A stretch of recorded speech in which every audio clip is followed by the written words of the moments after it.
Then actually yung totoo, stalker ako ni Joy nung college. Nung una ko siya nakita, sabi ko, Lord, yan yung gusto ko mapakasawa, maging nanay ng mga anak ko. Second year college ako, first year college siya. So first time I saw Joy, I told God, Lord, ito na ang gusto kong mapakasawa. Gusto ko siya maging nanay ng mga anak ko. I knew I was going to need God's help kasi unang tingin ko pa lang sa Kanya, alam ko na hindi ako papasa sa Kanya. True enough, buong college, I tried to pursue her and nabasted ako sa kanya every year, every semester yata yun. Until, ito walang dagdag to, walang exaggeration. I'm telling you the story as it is. Until when I was about to graduate, I went all in. And when we got together, things did not go as planned, babe. So yun, we got together for a few years, and then after I got pregnant.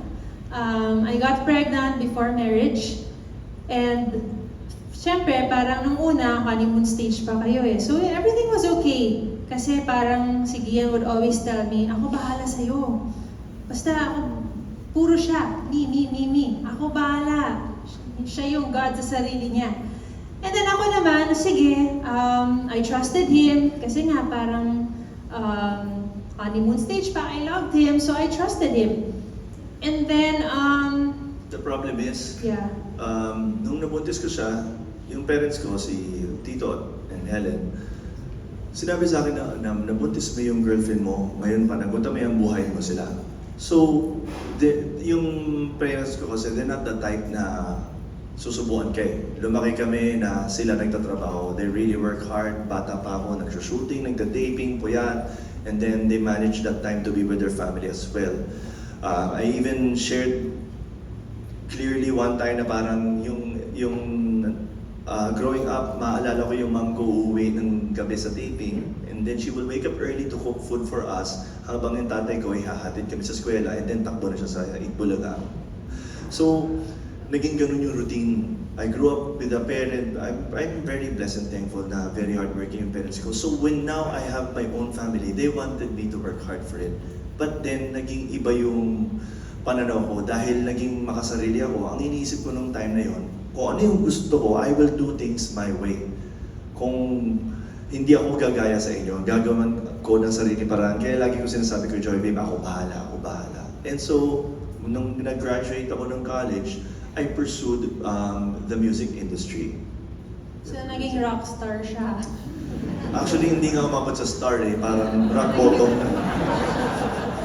So anyway, he really tried to get into the music industry as he was saying. So palagi niya sinasabi sa akin, so I gave birth na, tapos at that time kasi, pinutulan siya ng lahat ng wala siyang credit card, as in, sabi ng mommy at daddy niya, bahala ka dyan. Bahala ka maghanap ng pera. So, pinutulan siya ng card and all. So, buti na lang, praise God, I had means. So, ako yung nag-provide for our family that time. So si Joy yung nagsustento the whole time, for how many years siya yung bumubuhay sa family? Kasi nga, gusto niya maging rockstar. Ako naman, sinasabi niya sa akin, babe, tulungan mo lang ako, malapit na kami ma-sign. So ako naman, sige, go. So, nung ilang years pa lang kami, naniwala naman ako sa kanya, nabola niya ako, na sige, go. Nabudol. So pumayag ako, so I kept providing for our family. Nag-live-in din kami nung time na yon kasi we got married when my son was 2 na. So anyway, ayun nga, long story short, we got married, and then still I'll explain it that quick lang ha. So nung time na yun na nabuntis ko siya, si Joy, naramdaman ko na I felt like she was going to break up with me. Naramdaman ko na because I'm not putting anything on the table, iiwanan ako nito eh. And ang problema ko kasi naging rebelde ako sa nanay tatay ko. I never really wanted to pursue music. I really wanted to act just like my mother and father. Pero dahil sa pride ko, dahil sa self-centeredness ko, sabi ko, hindi, I'm gonna make a name for myself. I'm gonna prove everybody wrong. So, pinursu ko yung rock, music, gano'n, hanggang sa dumating sa point na, yun na nga, I felt like she was gonna break up with me. Sabi ko, In fairness naman, na-sign kayo, nakakuha sila ng record label. Yes, we got Pero- signed, pero Hindi lang sumikat yun. rock bottom talaga, di ba? So ngayon, nung nag-ano na kami ni Joy, nung naramdaman ko na mag-split kami, nag-decide akong pakasalan ko siya. And Pero that nag-propose. time, I was okay pa naman. Parang yung pasensya ko, andito pa. Siguro praning lang ako nung dahil nagda-drugs talaga ako. I Yeah. started doing drugs 2001 and ended doing drugs 2008. Yeah. So that time, around 2004 when I asked her to marry me, wala akong ring. Nag-propose ako, wala akong ring. Oo. Bulaklak lang meron. Naalala ko kasi ako, gustong-gusto ko talagang magpunta ng prayer room. Yung prayer room sa Catholic Church na parang yes. Prayer rooms, Christ Oo. King, sa likod sa So, palagi akong pumupunta doon. So, one night, sinabi ko sa kanya, gusto kong magpunta sa prayer room. Hindi ko alam na that night, mag-propose siya. So, when I got out of the prayer room, nakaluhod siya with bouquet. Bouquet lang. Sabi niya, will you marry me? So, nakatingin ako sa kanya, parang, are you joking? Saan ba yung ring? Parang, akala ko, totoo ba to? Wala akong pambili Wala ng siyang ring, singsing. wala siyang pangbili. Pero, in fairness naman, humabol yung ring nung pamanhikan. Anyway, So, yan. So, for the long sake of story time, short, yeah, for the sake of time, long story we got short, married. we got married, I got her pregnant again, and then lalo lumalim yung bisyo ko. So, nung dalawa na yung kids namin, doon na ako nauntog, doon na ako naka-realize na, alam mo, this is too much. Ako pa rin ang naggumagastos. Tapos, alam mo nung una, to be honest, I felt bad kasi feeling ko, grabe naman yung parents mo, hindi man lang tayo tinulungan, puro na lang ako. So, puro ako parang, naiinis din ako nung una kasi bakit hindi naman tayo tinulungan kahit diaper man lang or gatas. Wala, as in, school ng kids, ako lahat, kuryente lahat. So anyway, long story short, since I felt na ako naman lahat dito, since Cebu ako, di ba? I kept going to Cebu kasi I felt like, uwi na lang ako sa Cebu kasi pag nasa Cebu ako, wala akong ginagastos, eh di parang prinsesa pa ako doon, wala akong monthly bills, wala akong binabayarang grocery. Alam mo yun, parang titira na lang ako dun sa family ko. Parang, Sa Cebu, prinsesa siya. Sa Manila, sugar mommy ko siya. Pero so hindi- anyway, that caused also our, we grew apart kasi we became disconnected. we became disconnected And kasi to the ang point na solution ko was leaving. Leaving. Yeah. So, lagi siyang maalis. She'll stay there for months and then babalik Yeah. siya. Ako naman, lumalim na lumalim yung depression ko, thinking na drugs was a way out of it. And to the point na I became unfaithful to her. I slept around up to... Kasi actually, kawawa din naman siya, na-realize ko later on. Alam mo, iniwan ko siya sa Manila, dinala ko lahat ng yayas namin. He would go home to an empty house. Wala siyang kasama doon. Pero I thought all along, okay lang yan kasi I also came from a broken family. So hindi ko rin alam ano ba talaga ang marriage. Hindi ko alam kung ano ba talaga yung standard or yung picture of a marriage na good in God's eyes. So I thought, okay lang. Anyway, nasa Cebu naman ako, nag-uusap tayo every night. Okay lang yun, basta good night tayo, I love you every night, we're okay, hindi tayo nag-aaway, then we're fine. I thought that was enough for a marriage. Not knowing na because of me doing that as well, na-push away siya, he was tempted, ang daming temptation. Imagine mo, siya lang mag-isa dito sa Manila, wala siyang pumupunta lang siya sa parents niya para makikain, or sometimes he said, you don't go, right? Hindi na ako makain. Kasi minsan- Inaano ko na lang sa smoke para makalimutan yung problema. And minsan pag nandito sila Joy sa Manila during that time, mini-make sure ko na umuwi ako madaling araw para hindi na rin ako, parang ang tingin ko I'm another mouth to feed eh. So hindi na ako umuwi ng dinner time that time. So, Until long story November 29, second year anniversary dapat Anniversary namin yon. Joy found me having an argument on the phone with someone. She asked who it was and if I was cheating on her, and then I said yes.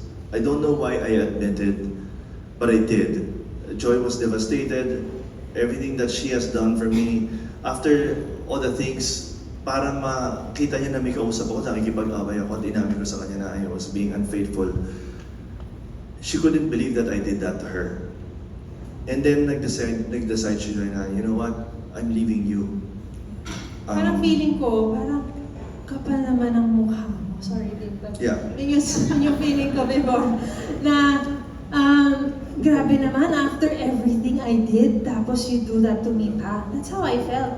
So, but then you know what, to be honest also, since diba disconnected kami, nawala na rin yung ano eh, hindi na siya gwapo sa eyes ko. Wala kami intimacy. Wala kami intimacy, hindi na siya gwapo, parang nandidiri na rin ako sa kanya, parang nawala na talaga because nga of yun, yung distance also. That And- time ng 2008, si Joy went to my parents and then sinabi niya yung nangyari. And syempre, yung parents ko at sisters ko kampilan sa kanya. And ako naman, I didn't have anyone to turn to. Ang last words na sinabi ng tatay ko that night to me is, ano bang ginagawa mo? Tumutok ka lang sa Diyos at pamilya, hindi ka naman maliligaw eh. Ganun, sobrang frustrated siya. I didn't have anyone to turn to during this time and kahit yung mga bandmates ko, mga kaibigan ko. So, lalong lumalim yung depression ko and then I focused on suicidal tendencies. Ang nasa mindset ko is, if mawawala na si Joy at dadali niya yung kids, mas mabuti nang mawala na rin ako. Mas mabuting mamatay na lang ako. So, ilang beses ako na-attempt ng suicide during that time. Beses ko siya stinap. Ilang beses din niya ako Ayoko naman din mamatay yung father ng kids ko. Pero inis ako sa kanya, but I didn't want him to die.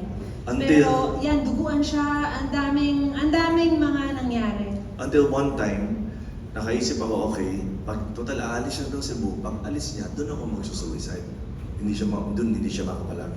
And then, nung inisip ko rin, baka kaya hindi natutuloy kasi hindi nakaplano na mabuti.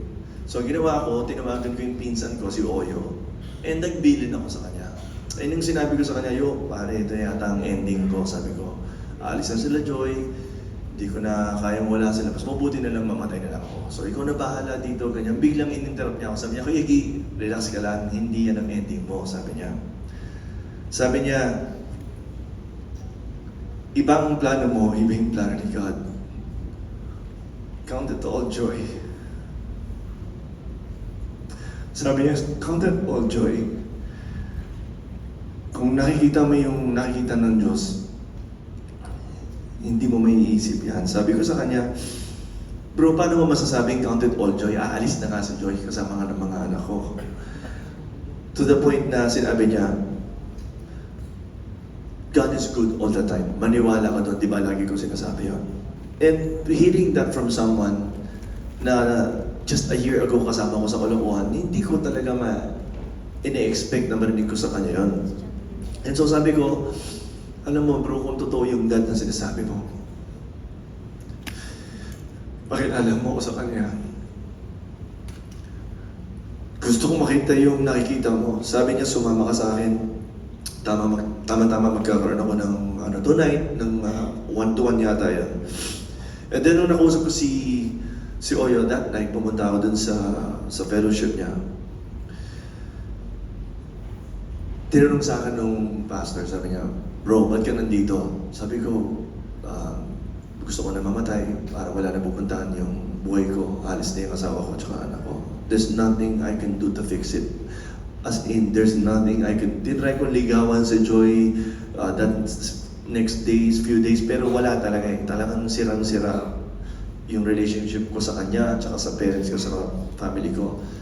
And then sinabi niya, oh bro, alam mo, I went to the same thing. And it took me 2 years para magkaayos kami ng wife ko.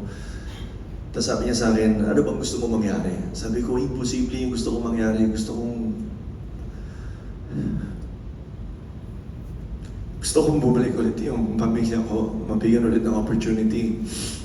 And then sinabi niya sa akin, bro, kung gusto mong maayos, bumalik yung wife, kids, then that means you want your relationship with your wife and kids back, di ba? Sabi ko, yes.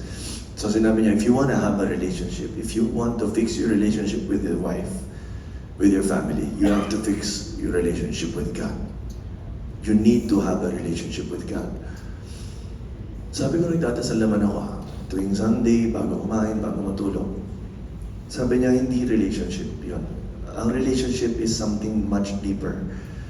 there has to be communication, there has to be trust, there has to be commitment, and there has to be love. Same thing with your wife. May communication kayo, may commitment kayo na kayo lang. May tiwala kayo sa isa't isa na siya lang, at may love. And then sinabi ko, I want that.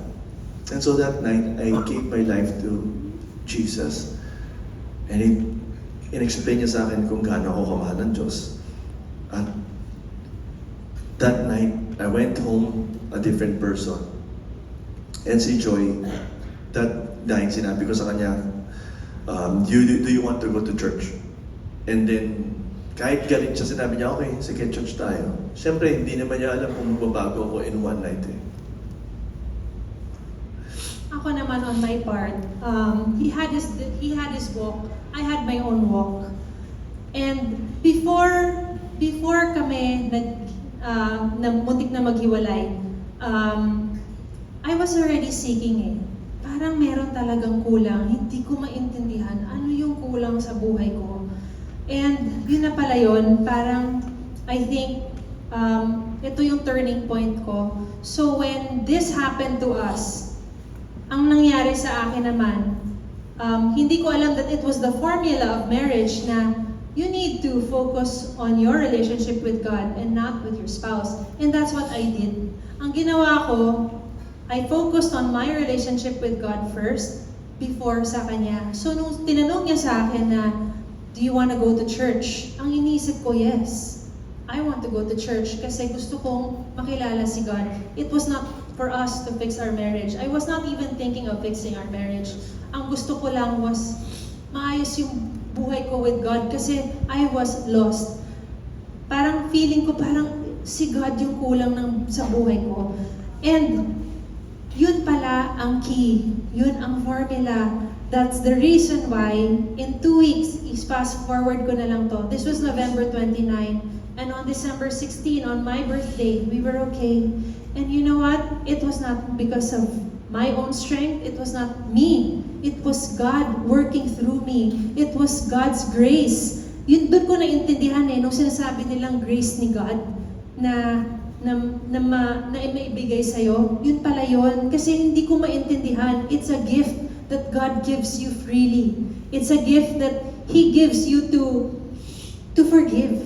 So, kung anyone here is struggling with forgiveness, you just run to God. Yeah. You have to make a choice. Yeah. Same choice that I made that night nung sinabi ko, Lord, I surrender my life to you. Yes. Hindi ko alam kung gaano. Sabi sa akin nung kausap ko, I don't know how long maayos yung marriage mo. Could be years like me, months. Pero I know aayusin ni God yun. Do you want that? Sabi ko, if that's all, sabi ko, I want that. Whatever it takes. Basta't kaya ni God. Sabi niya, I assure you, kaya ni God. And yun, in 2 weeks, inayos yung marriage namin ni Joy. And because of that choice, na parang tinanggap ko na I had to stop trusting myself and start trusting God for my life. Hindi na akong bahala sa'yo. It's si God ang bahala sa atin. And na-realize ko rin na parang fast forward to now, we're blessed with 6 kids, and Joy and I are working, serving God wherever He puts us. And we're sharing your story because we want to encourage those couples who are struggling with infidelity or kahit anumang problems that you're going Marriage through. trials, challenges. Yeah. You know, God can restore your marriage. That's what God wants you to do. He wants you to restore your marriages. Not only the marriage, God was also able to take out my depression, my suicidal thoughts, and even yung desire ko for drugs and desire ko for sexual immorality. Inayos lahat ni God yun. And God wants to have a relationship with each one of you. But it all starts with the relationship. Yes. It starts with a relationship with Him first. You cannot have a relationship with your husband and your wife if you do not have your own relationship with God.